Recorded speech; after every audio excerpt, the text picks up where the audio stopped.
Hello, PCSpacegoon here. After spending a bunch of time in-game, both on and off stream, I wanted to take a moment and share what I believe, at least, at the time of the making of this video, to be the two units that make up the backbone of the human and alien armies. If you have been playing since launch, you likely know what units I'm about to bring up. But I hope if nothing else, this can help steer new commanders towards units that can keep their FPS players mixing it up effectively with the enemy in most cases. Now, I'm not saying build only these units, but you can use them as a core to keep yourself safe from the majority of threats. And then once you've accomplished that, you can flex your strategy around them using specialty units to deal with whatever shenanigans your enemy might be up to. Out of the current human force pool, my backbone unit pick is the hover tank. But why? Let's take a closer look.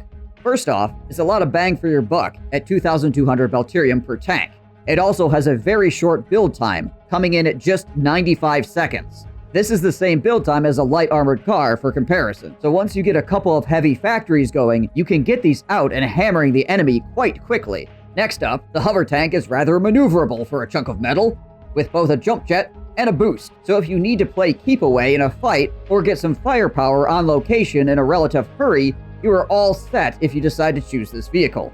As for armament, it may not have the one-shot power of the railgun tank, but the main gun does a pretty good job of breaking the necks of most enemies, particularly coupled with the aforementioned maneuverability to help take out their ankles. Another thing that helps make this tank great is its mounted machine gun. Not only can it keep smaller enemies at bay, you can use it to strip crabs off of your tank and your friends' vehicles as well. Really, the only place a crab can be and not get shot is underneath your tank, and if you use the boost, they tend to fall off quickly, and that gets them back into your angle of fire. What this amounts to is you don't need a friend to save you every time you get an infestation problem. And lastly, if none of that other stuff convinced you, the hover tank is basically a combat hot rod. I mean, come on, take a look at this baby.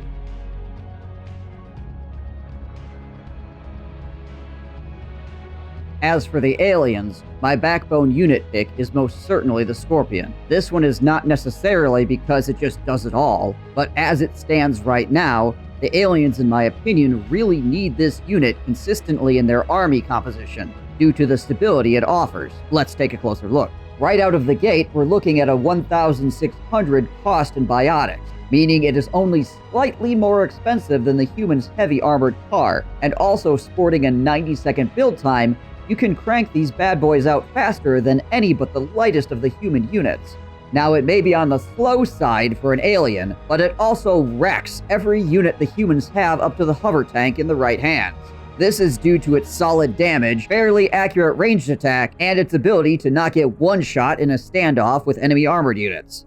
What this adds up to for the alien side is a unit with the capability to keep the light and medium human forces from wrecking the more squishy alien forms, allowing them to close in and chomp down.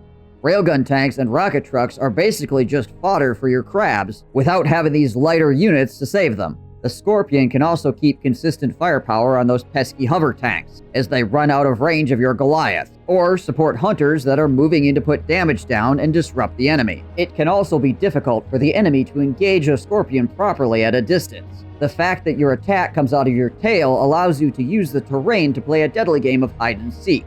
This wastes the time of and does damage to units that you normally wouldn't be able to fight in a 1v1. So am I saying build only Scorpions? Certainly not. But the moment you don't have any of these in your army composition, your side will feel it. I can guarantee that. So please, for the sake of your FPS players, get yourself some big, angry lawn dart aliens. They will assuredly thank you for it, even if they don't express it directly to you. Alright, those are my picks and why I feel they should be the backbone of your army out on the dunes of Balturus.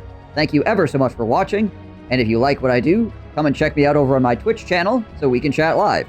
If that isn't your jam though, feel free to sub here and browse around the channel. I've been loving this game so far, so there will be more to follow. And as always, I'll see you on the battlefield.